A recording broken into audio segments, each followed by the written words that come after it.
शोभा अपने दोनों बेटे राहुल और ऋतिक की शादी करवा देती है और पूनम और प्रीति को अपने घर की बहू बनाकर ले आती है।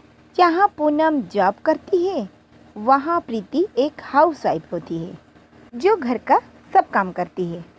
एक दिन सुबह सुबह शोभा कहती है, अरे मेरी तो जिम्मेदारी खत्म हो गई, अब भगवान की बुलावा आ जाए तो भी कोई चिंता नहीं, क्योंकि अब मेरे दोनों बेटों को संभालने के लिए दोनों बहुएं जो आ गए हैं इसलिए मैं शांति से मरूंगी। कुछ दिनों के लिए तो सब कुछ ठीक चलता है। एक दिन पूनम ऑफिस से लौटते वक्त कुछ शॉपिंग करके आती है। अरे आज बहुत दिनों के बाद मैंने इतनी सारी शॉपिंग की है, बहुत खुश लगी। अरे बहुत खुश हो गया मेरा मन शॉपिंग करते। फिर पूनम अपने सारे कपड़े बेड के ऊपर बिखर कर बाथरूम चली जाती है। इतने में ही प्रीति पूनम के कमरे में आ जाती है और पूनम के बेड के ऊपर इतने सारे कपड़े देखकर प्रीति के मन में मचलने लगती है। अरे इतने सारे कपड़े, अरे वाह, शायद भाभी आज बहुत शॉपिंग करके आई है, कल मैं भी जाऊंगी शॉपिंग के लिए। आज ऋतिक को आने दीजिए, मैं उनसे कहूँगी मुझे शॉपिंग के लिए कल ले जाएंगे। फिर प्रीति एक एक ड्रेस ऊपर उठाकर अपने ऊपर रखकर शीशे पर देखती है। तभी पूनम बाहर आती है और देखकर कहती है, अरे तुम्हें ये कपड़े कैसे लगे, अच्छे हैं ना? पता है तुम्हें मेरी पूरी सैलरी इसी में चली गई है आज।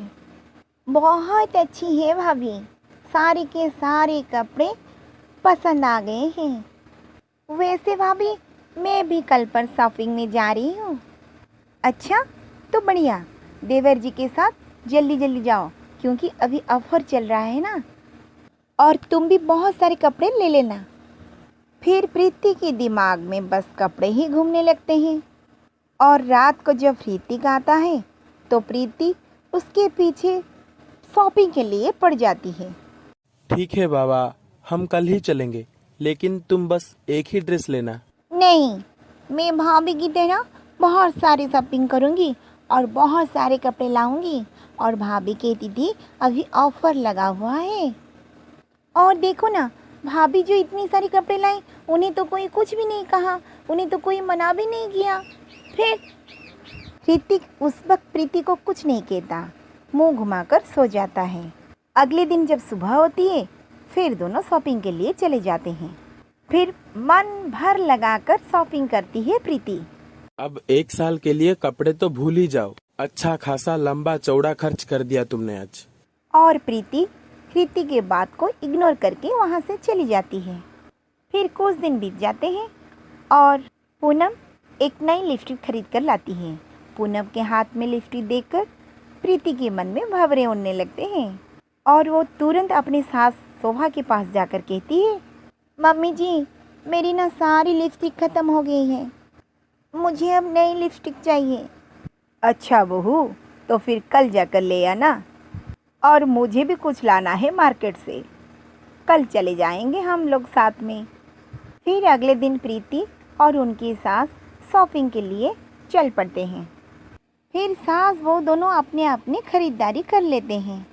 सब खरीदारी होने के बाद जब बिल करने के पर सास बहू आ जाती है तब सासू माँ बिल पर लिपस्टिक की रेट देखकर अपने कलीजे पर हाथ रख लेती है। हे भगवान, इतना महंगा लिपस्टिक!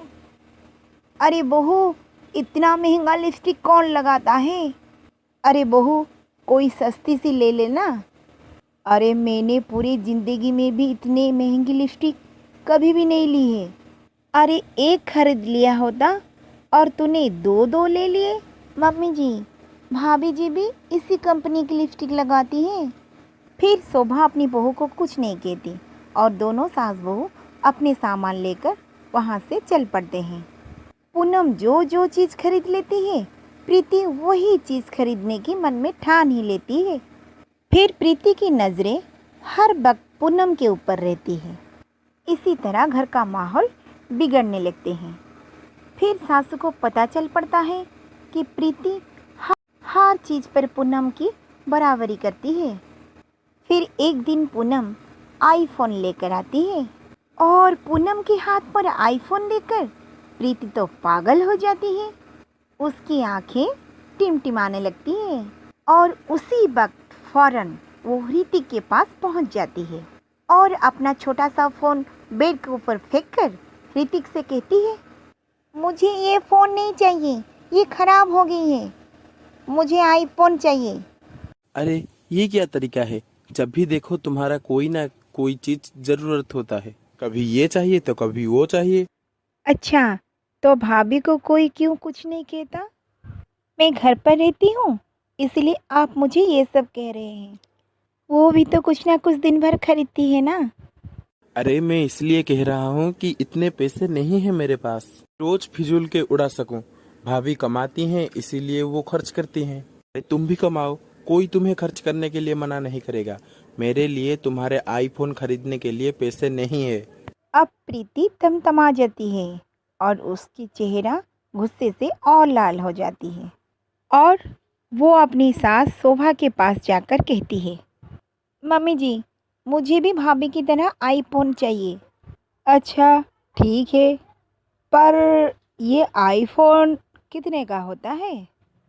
बस 1 लाख का होता है। क्या? 1 लाख? दिमाग तो तेरा ठिकाने पर है ना? अरे बहू, इतने पैसे कहाँ से आएंगे? आजकल तुझे क्या हो गया है? कोई ना कोई चीज़ तुझे ज़रूर चाहिए होता है। और इतने पैसे कहाँ से आएंगे जो तू इतने फिजूल से खर्च उड़ाएगा? अच्छा, मैं खर्च करूँगी तो वो फिजूल है, और भाभी जो रोज़ रोज़ खर्च करती है वो सब किसी को दिखाई नहीं देता, क्योंकि वो सब उनकी काम की सामान है ना। अरे पूनम कमाता है, इसलिए वो चाहे जो कुछ भी करे, उससे मुझे क्या?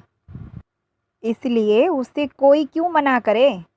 तू भी उसकी तरह कमाना। और मेरा बेटा बहुत मेहनत से कमाता है, और तू ऐसा खर्च करेगा? ये कभी नहीं होगा।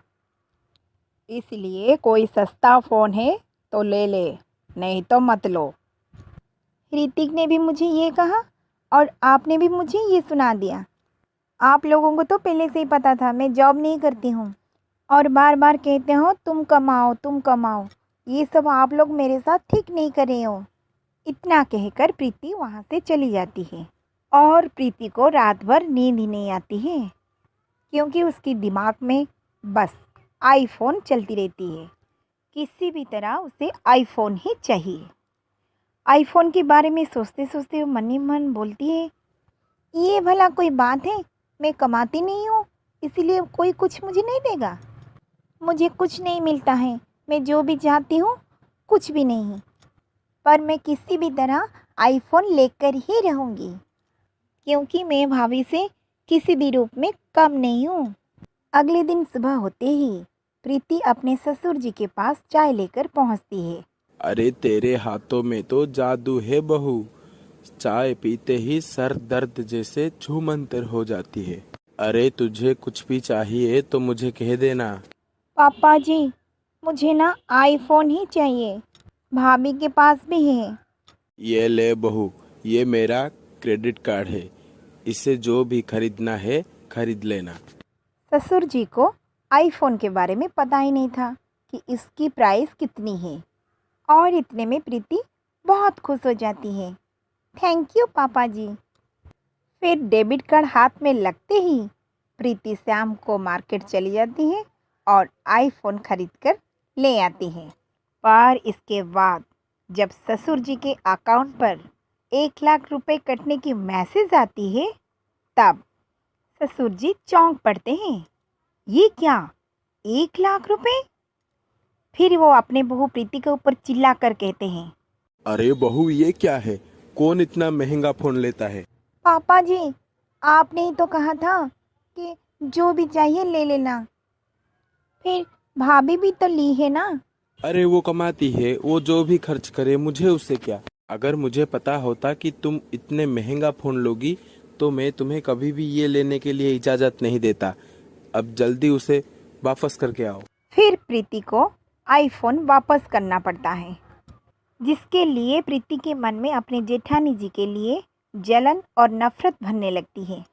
प्रीति को अब दिन भर ताने के अलावा कुछ नहीं मिलता है। फिर आगे देखते हैं प्रीति के साथ क्या होता है अगले पार्ट में।